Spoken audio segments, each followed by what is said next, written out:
ఇవి పశువుల పాకలు కాదండోయ్, నిజంగానే పాఠశాల తరగతి గదులే. సర్కార్ బడులంటే నమ్మడం లేదు కదా. ఇవి నిజామాబాద్ జిల్లాలోని బాల్కొండ, భీమ్గల్ మండలాల్లోని పాఠశాలల దుస్థితి. గాలికి లేచిపోయిన పైకప్పులు, పెచ్చులు ఊడిపోతున్న భవనాలతో చెట్ల కిందే విద్యార్థులు కాలం వెళ్లదీస్తున్నారు. జిల్లా మొత్తం ప్రభుత్వ పాఠశాలల పరిస్థితి ఇలానే ఉంది.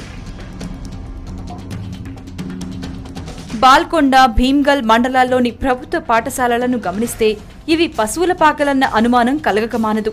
బాల్కొండ పాఠశాలలో 700 మంది విద్యార్థులు ఉండగా భీమ్గల్ పాఠశాలలో 362 మంది విద్యార్థులున్నారు. తరగతి గదులు శిథిలావస్థకు చేరుకుని పైకప్పులు లేచిపోయాయి. ఇది ఒక్క భీమ్గల్, బాల్కొండ పాఠశాలలోనే కాదు, జిల్లా అంతటా ఇదే పరిస్థితి నెలకొంది. బిల్డింగ్ అంతా కూడా శిథిలావస్థలో ఉన్నది. దాని గురించి జిల్లా ఉన్నతాధికారులకు నివేదించడం జరుగుతుంది. అదేవిధంగా జూనియర్ కాలేజీ కూడా సందర్శించడం జరిగింది. అక్కడ కాలేజీకి సంబంధించిన వాతావరణం, తర్వాత చెట్టు పెట్టడానికి ప్లేసు, మిగతా హద్దులు నిర్ణయించడానికి కూడా చర్యలు తీసుకోవడం జరుగుతుంది.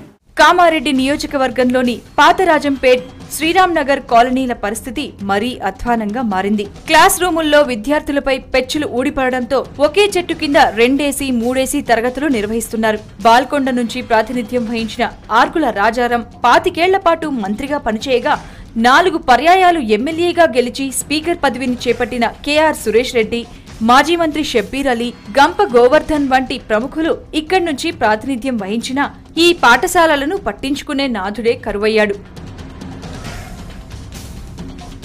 పూర్తిగా శిథిలావస్థకు చేరుకున్న నైజాం నాటి సర్కారీ బళ్లను పట్టించుకునే నాథుడే కరువయ్యాడంటూ జిల్లావాసులు ఆందోళన వ్యక్తం చేస్తున్నారు.